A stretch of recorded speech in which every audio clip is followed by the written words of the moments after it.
नमस्कार। आज हम एक बहुत ही दिलचस्प किताब पर बात करने वाले हैं। हाँ, जेम्स एलन की एज अ मैन थिंकeth। बिल्कुल, ये 1903 में आई थी। सोचिए जरा। हाँ, 100 साल से भी ज्यादा पुरानी, पर इसकी बातें आज भी उतनी ही मौजूद हैं, है ना? सच में। और ये पूरी किताब एक बहुत ही शक्तिशाली विचार पर आधारित है कि हमारे विचार ही सब कुछ है। हाँ, कि वो हमारी हकीकत बनाते हैं। किताब की जो सबसे अहम लाइन है वो क्या है? जैसा इंसान अपने मन में सोचता है वैसा ही वो होता है। कमाल है, सुनने में कितना सरल लगता है ये। हाँ, पर इसका असर बहुत गहरा है। मतलब सिर्फ हमारे व्यक्तित्व पर ही नहीं, बल्कि जीवन की हर परिस्थिति पर। क्या वाकई? मतलब हम जो सोचते हैं वही बन जाते हैं। बिल्कुल। और एलन का कहना यही है। ये उस जमाने के हिसाब से तो काफी आगे की सोच थी। सही कहा। वो कह रहे हैं कि हमारा पूरा चरित्र, अच्छा हो या बुरा, वो हमारे सारे विचारों का कुल जोड़ है। हर एक विचार का।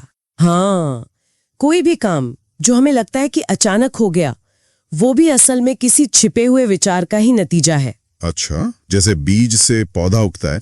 बिल्कुल, विचार बीज हैं, कर्म फूल हैं। और सुख दुख वो फल हैं, उन कर्मों के फल। तो इसका मतलब हुआ कि हम अपनी कहानी, अपना भाग्य खुद ही लिख रहे हैं। एक तरह से हाँ, किताब यही कहती है, इंसान खुद अपना निर्माता है या फिर अपना विनाशक। हाँ, विचारों के इसी भंडार में वो हथियार भी बनाता है जो उसे तोड़ते हैं। और वो औजार भी जिनसे वो खुशी, ताकत, शांति ये सब बना सकता है। सही। ये तो बहुत बड़ी जिम्मेदारी वाली बात लगती है। जिम्मेदारी तो है, पर इसमें एक तरह की आजादी भी है। आजादी कैसे?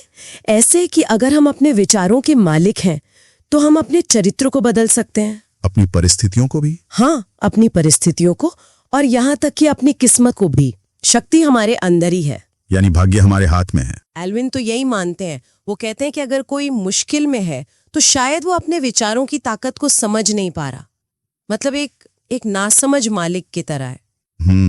तो समझदार मालिक कैसे बने? अपने अंदर के विचारों के नियमों को समझकर, उन्हें खोजकर। मुझे वो बगीचे वाली मिसाल बहुत पसंद आई इसमें। हाँ, मन का बगीचा बहुत अच्छी उपमा है। कि मन एक बगीचे की तरह है, हम उसे संवार सकते हैं या फिर उसे जंगली उगने दे सकते हैं। और अगर अच्छे बीज, मतलब अच्छे विचार नहीं बोए तो बेकार की घास फूस यानी नकारात्मक विचार वो अपने आप उगाएंगे और पूरे बगीचे पर कब्जा कर लेंगे। बिल्कुल।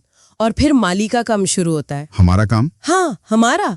जैसे माली खरपतवार निकालता है, वैसे ही हमें गलत, बेकार, बुरे विचारों को निकालना होगा और उनकी जगह अच्छे, उपयोगी, शुद्ध विचारों को लगाना और सींचना होगा। सही कहा। ये एक लगातार चलने वाला काम है, कोई एक दिन का नहीं। और इसी से हम धीरे धीरे अपनी आत्मा के मालिक बनते हैं। हाँ, और अपने जीवन के निर्देशक भी। ठीक है, विचारों से चरित्र बनता है, ये तो समझ आया। पर बाहरी हालात जैसे नौकरी, पैसा, सेहत, इनका क्या? किताब कहती है कि बाहरी परिस्थितियां भी हमारी अंदरूनी सोच से ही जुड़ी होती हैं। हमेशा हमेशा हमेशा। मतलब आज अगर मेरे हालात ठीक नहीं तो ये मेरी सोच का नतीजा है। जरूरी नहीं कि वो आपके पूरे चरित्र को दिखाए, पर हाँ, वो उस वक्त आपके अंदर चल रही किसी खास सोच या शायद किसी सबक से जुड़ी हो सकती है। सबक? हाँ, कि आप वही हैं जहां आपको होना चाहिए, ताकि आप कुछ सीख सकें, बढ़ सकें। ये तो कारण और प्रभाव वाला नियम हो गया। बिल्कुल, विचारों पर भी यही लागू होता है। जब हम मान लेते हैं कि हम हालात के शिकार नहीं बल्कि निर्माता हैं, तो नजरिया बदल जाता है। एकदम।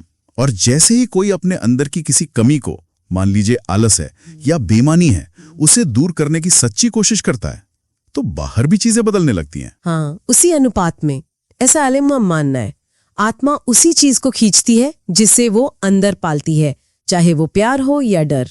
किताब में कुछ उदाहरण भी थे शायद। हाँ, बिल्कुल। जैसे वो गरीब आदमी जो अमीर तो बनना चाहता है पर मेहनत नहीं करना चाहता और मालिक को धोखा देना ठीक समझता है। हाँ, या वो अमीर आदमी जो बीमार है, सेहत चाहता है पर अपनी खाने की आदतें छोड़ने को तैयार नहीं। या वो मालिक जो ज्यादा मुनाफे के चक्कर में मजदूरों का हक मारता है। सही। ये सब उदाहरण यही दिखाते हैं कि कैसे हम अनजाने में अपनी मुश्किलें खुद खड़ी कर लेते हैं। लोग हालात बदलना चाहते हैं पर खुद को नहीं बदलना चाहते, इसीलिए वो फंसे रहते हैं। तो रास्ता क्या है? आत्मानुशासन, त्याग। जो इसके लिए तैयार है वो लक्ष्य पा लेता है। लेकिन सिर्फ बाहर देखकर किसी के बारे में राय बनाना भी ठीक नहीं। नहीं, बिल्कुल नहीं, क्योंकि अच्छे इंसान में भी कमियां हो सकती हैं और जिसे हम बुरा समझ रहे हैं उसमें भी कुछ खूबियां हो सकती हैं। पर अंत में फल मिलता है, अच्छा भी बुरा भी। तो कुल मिला के निचोड़ यही है कि हमारे विचार वो बहुत ज्यादा शक्तिशाली हैं। हाँ, अविश्वसनीय रूप से। वो सिर्फ हमारे चरित्र नहीं बनाते, बल्कि हमारी दुनिया, हमारे अनुभव सब कुछ तय करते हैं। कमाल है, 100 साल से ज्यादा पुरानी बातें हैं। बिल्कुल। और यहीं से वो जरूरी सवाल उठता है जिस पर शायद हमें सोचना चाहिए। क्या सवाल? कि अगर ये सच है, अगर हम वाकई अपने विचारों से अपनी किस्मत गढ़ सकते हैं, तो फिर इस शक्ति के साथ जो जिम्मेदारी आती है, उसे हम कितनी गंभीरता से ले रहे हैं। हाँ, क्या हम अपने मन के बगीचे के जागरूक माली हैं या उसे बस यूं ही छोड़ दिया है? विचार जो है वो बीजों की तरह होते हैं। हम उन्हें बोते हैं और वो पहले हमारे चरित्र में, हमारे स्वभाव में अंकुरित होते हैं और फिर वही चीजें हमारे जीवन के हालात बन जाते हैं। अच्छा। हाँ, अच्छे मतलब पॉजिटिव विचार, उनसे अच्छे नतीजे ही आते हैं, जैसे मन की शांति, अच्छी सेहत, कामयाबी। और वहीं दूसरी तरफ अगर विचार बुरे हैं, नेगेटिव हैं, तो फल भी कड़वे ही मिलेंगे। मतलब दुख, बीमारी, नाकामी। ये एक तरह का क्या कहते हैं, प्रकृति का नियम जैसा बताया गया है। जैसे मकई बोएंगे तो मकई उगेगी, है ना, कुछ और तो नहीं उग सकता। ये सुनने में तो काफी गहरा लगता है, पर इसका मतलब तो ये हुआ कि दुख या तकलीफ जो हमें होती है उसका कारण बाहर की दुनिया या हालात नहीं, बल्कि सिर्फ हमारी अपनी सोच है। ये मानना कभी कभी थोड़ा मुश्किल हो जाता है, खासकर जब लगता है कि चीजें हमारे कंट्रोल में ही नहीं है। हाँ, ये बात थोड़ी चौंकाने वाली लग सकती है, पर किताब का दावा यही है। उसके हिसाब से दुख हमेशा कहीं ना कहीं हमारी गलत सोच का ही नतीजा है। एक तरह का सिग्नल है कि हम अंदर से अपने असली स्वभाव से, या कह लें कि जीवन के नियम से तालमेल में नहीं है। सिग्नल? किस तरह का सिग्नल? ये सिग्नल हमें शुद्ध करने के लिए, मतलब जो भी हमारे अंदर बेकार है, मैला है, उसे जलाकर खत्म करने के लिए। किताब कहती है कि जब कोई इंसान अंदर से पाक साफ हो जाता है तो उसके लिए दुख रहता ही नहीं। तो सच्ची खुशी जो है वो बाहर की चीजों जैसे पैसों या सामान पर उतनी निर्भर नहीं करती जितनी मन की शांति और बैलेंस पर करती है। अच्छा, तो मतलब विचारों का असर सिर्फ महसूस करने तक नहीं है, वो असल में रूप लेते हैं। पहले आदतें बनती हैं, फिर वही आदतें हालात बना देती हैं। बिल्कुल बिल्कुल, ये बहुत अहम पॉइंट है। किताब में उदाहरण भी दिए, जैसे अगर मन में डर है, शक है, तो उससे कमजोर आदतें बनती हैं, हिचकिचाहट आती है और फिर धीरे धीरे हालात ऐसे बन जाते हैं कि हम नाकाम होते हैं, दूसरों पर निर्भर हो जाते हैं। और इसके उलट अगर हिम्मत वाले विचार हैं, आत्मनिर्भरता की सोच है, साफ सोच है, तो आदतें भी वैसी मजबूत बनती हैं और उनसे फिर कामयाबी मिलती है, आज़ादी मिलती है। ऐसे ही साफ सुथरे पवित्र विचार शांति लाते हैं। और अगर सोच में स्वार्थ है, सिर्फ अपने बारे में सोचना है, तो अंत में दुखद हालात ही बनते हैं। ये तो हुई बाहरी हालातों की बात, लेकिन किताब में विचारों का असर हमारी सेहत, हमारे शरीर पर भी बताया गया है ना? हाँ, ये भी एक बड़ा हिस्सा है। शरीर को तो मन का सेवक ही कहा गया है। मतलब जैसा मन सोचेगा, शरीर वैसा ही करेगा, चाहे वो सोच हमने जानबूझकर चुनी हो या अनजाने में हम पर हावी हो गई हो। बीमार सोच है तो शरीर बीमार पड़ेगा, और अगर विचार खुश हैं, पाक है, तो शरीर सेहतमंद रहेगा, सुंदर दिखेगा। चिंता, डर, ये सब तो जैसे बीमारियों को बुलावा देते हैं। किताब में यहाँ तक कहा गया है कि सिर्फ अपना खान पान बदल लेने से कुछ खास नहीं होगा अगर विचार नहीं बदले। साफ विचार होंगे तो आदतें भी साफ होंगी और शरीर भी सेहतमंद रहेगा। एक और जरूरी चीज जो किताब में है वो है उद्देश्य या लक्ष्य। क्या ये सच है कि बिना किसी मकसद के सोचना बस भटकाव लाता है? एकदम सही बात है। जब तक विचारों को किसी एक मकसद, किसी लक्ष्य से नहीं जोड़ा जाता, तब तक कोई खास कामयाबी मिलना मुश्किल है। बिना उद्देश्य के जीना, उसको एक तरह की कमजोरी बताया गया है। जिनका जीवन में कोई एक पक्का लक्ष्य नहीं होता ना, वो लोग छोटी छोटी चिंताओं, डर, अफसोस, इन सब में आसानी से उलझ जाते हैं। तो उपाय क्या है? उपाय है कि एक सही लक्ष्य तय किया जाए, चाहे वो आध्यात्मिक हो या दुनियावी, और फिर अपने सारे विचारों को उसी पर फोकस किया जाए। इससे सेल्फ कंट्रोल आता है, एकाग्रता बढ़ती है, और हाँ, रास्ते में अगर नाकामी मिलती भी है तो वो भी बेकार नहीं जाती, वो हमारे चरित्र को और मजबूत बनाती है। सबसे जरूरी है शक और डर को मन से निकालना, क्योंकि ये दोनों कोशिश करने की हिम्मत ही खत्म कर देते हैं। जब इरादा पक्का हो और सोच में डर न हो, तो वही विचार एक बहुत बड़ी रचनात्मक शक्ति बन जाता है। तो अगर हम सारी बात का निचोड़ निकालें तो संदेश ये लगता है कि हम शायद सीधे सीधे अपने हालात नहीं चुन सकते हैं ना, पर हम अपने विचार चुन सकते हैं। ये हमारे हाथ में है, और ऐसा करके हम एक तरह से अप्रत्यक्ष रूप से अपने हालात को दिशा दे सकते हैं, उन्हें बदल सकते हैं। ये अपनी अंदरूनी दुनिया की जिम्मेदारी लेने जैसा है। जैसा किताब में भी कहा है, दुनिया एक बहुरूपा दर्शक की तरह है, और जो रंग उसमें दिखते हैं वो हमारे विचारों के ही अक्स हैं। हाँ बिल्कुल। ये नजरिया जीवन को किसी संयोग या गड़बड़ी का खेल नहीं मानता, बल्कि एक नियम और न्याय पर आधारित व्यवस्था मानता है। जब हम अपने विचारों को ठीक करते हैं, उन्हें सुधारते हैं, तो हमें बाहरी दुनिया भी सही लगने लगती है।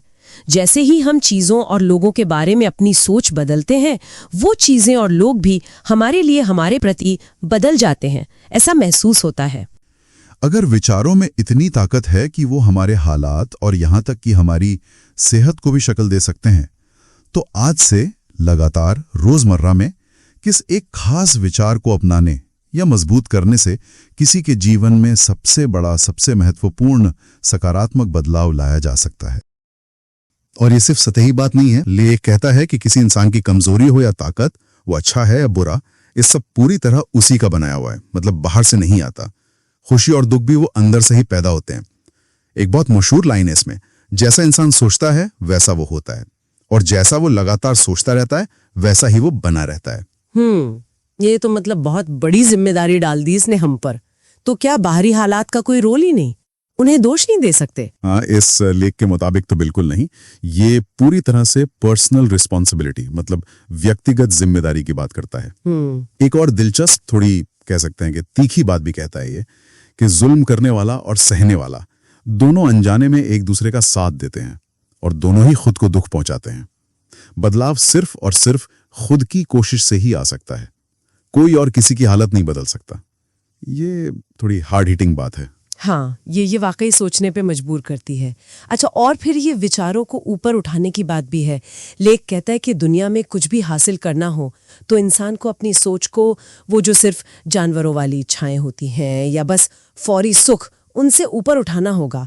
क्या इसका मतलब ये है कि कामयाबी के लिए अपनी कुछ इच्छाओं को मतलब छोड़ना पड़ता है, त्याग करना पड़ता है? हाँ बिल्कुल, त्याग जरूरी है इस लेख के हिसाब से। ये कहता है कि तरक्की और कामयाबी चाहिए तो अपनी कुछ जो पशु जैसी इच्छाएं हैं या स्वार्थ है, उसे तो छोड़ना ही पड़ेगा। आपकी जो दुनियावी सफलता है वो इस पर निर्भर करती है कि आप अपनी वो उलझी हुई, थोड़ी कह लें जानवरों वाली सोच को कितना छोड़ते हैं, और अपने मन को अपनी योजनाओं पर आत्मनिर्भर बनने पर कितना टिकाते हैं। जितनी ऊंची आपकी सोच होगी, उतनी ही बड़ी और ज्यादा स्थायी कामयाबी मिलेगी। और ये सिर्फ मतलब पैसे कौड़ी या दुनियावी चीजों के लिए ही नहीं है, सही है ना? नहीं नहीं, बिल्कुल नहीं। ये दिमागी और रूहानी, मतलब इंटेलेक्चुअल और स्पिरिचुअल कामयाबियों पर भी लागू होता है। वो भी इसी तरह, जब आप समर्पित होते हैं, आपकी सोच साफ होती है, तभी मिलती हैं। ऊंचे विचार रखने वाला इंसान ही आखिर में बड़ी सफलता पाता है, स्थायी उपलब्धियां किसी भी फील्ड में हो। मुझे ना वो सपनों और आदर्शों वाली बात बहुत अच्छी लगी। सपने देखने वाले ही दुनिया के उद्धार करता है। ये तो बहुत ही पावरफुल लाइन है। उदाहरण भी दिए हैं, जैसे कोलंबस, कोपरनिकस, बुद्ध, जिन्होंने अपने विजन को पकड़कर रखा और फिर उसे सच कर दिखाया। हाँ बिल्कुल, ये एक बहुत शक्तिशाली विचार है। लेख ये कहता है कि आपका जो विजन है, आपका सपना, वो एक तरह का वादा है कि आप एक दिन क्या बनेंगे। ये सिर्फ हवाई बात नहीं है। इसमें गरीब नौजवान का उदाहरण भी दिया है। वो अच्छी चीजों का सपना देखता है, मन में एक आदर्श जीवन की तस्वीर बनाता है, और फिर कड़ी मेहनत करता है। साधन कम है, लेकिन फिर भी अपनी सोच की ताकत से आखिर में कामयाब होता है, प्रभावशाली बनता है। तो इसका मतलब ये हुआ कि हमारी जो परिस्थितियां हैं वो तब तक वैसी ही रहती हैं जब तक हम उनसे बेहतर किसी आदर्श के बारे में सोचकर उसे पाने की कोशिश नहीं करते। ये किस्मत वगैरह का खेल नहीं है। इस लेख के अनुसार तो बिल्कुल नहीं। ये पूरी तरह से कोशिश और अपने विजन को, अपने सपने को सच करने का नतीजा है। लोग अक्सर ना कामयाबी को किस्मत कह देते हैं, पर वो उसके पीछे का संघर्ष, वो त्याग और सबसे जरूरी वो सोच, उसको नहीं देख पाते जिसने उसे मुमकिन बनाया। और आखिर में ये जो शांति या स्थिरता की बात है, मन का ठहराव, लेख इसे कहता है ज्ञान के सुंदर रत्नों में से एक, जो लंबे और धैर्य वाले प्रयास से और खुद पर काबू पाने से मिलता है। ये सिर्फ चुपचाप बैठ जाना तो नहीं है, है ना? नहीं, ये पैसिविटी नहीं है। शांत इंसान वो है जिसने खुद पर, कह सकते हैं, शासन करना सीख लिया है। वो समझता है कि वो खुद और दूसरे लोग भी सब विचारों से ही बनते और बदलते हैं, इसलिए वो दूसरों के साथ बेहतर तालमेल बिठा पाता है, ज्यादा कामयाब होता है, उसका असर ज्यादा होता है। खुद पर काबू ना होना तो जिंदगी को बर्बाद कर सकता है। शांति इस लेख के अनुसार चरित्र का आखिरी सबक है, सोने से भी ज्यादा कीमती। तो ये जो आत्मनियंत्रण है, क्या यही वो आज्ञाकारी स्वामी है जिसे जगाने की बात की गई है? हाँ, बिल्कुल वही है। लेख हमें कहता है कि अपनी सोच की जो पतवार है उसे मजबूती से थामो और अपने अंदर जो ये सोई हुई शक्ति है, ये आज्ञाकारी स्वामी, इसे जगाओ। संदेश बहुत साफ है, शांत रहो, स्थिर रहो, मतलब अपने विचारों के मालिक बनो। तो कुल मिलाकर इस लेख से जो बात समझ में आई वो ये कि हमारी सोच ही हमारी असलियत की बुनियाद है। यही हमारे हालात बनाती है, हमारी कामयाबियां तय करती है और हमारे मन का सुकून भी। अपनी जिम्मेदारी समझना, ऊंचे आदर्श रखना और खुद पर काबू पाना, ये चीजें बहुत अहम हैं। बिल्कुल। और चलिए जाते जाते एक सवाल श्रोताओं के लिए छोड़ते हैं। अगर ये बात सच है कि हमारी सोच ही हमारी किस्मत तय करती है, तो कल एक अलग, एक बेहतर हकीकत बनाने के लिए आज ऐसा कौन सा एक मजबूत विचार है जिसे कोई भी अपनाना या विकसित करना शुरू कर सकता है? इस पर जरूर सोचिएगा।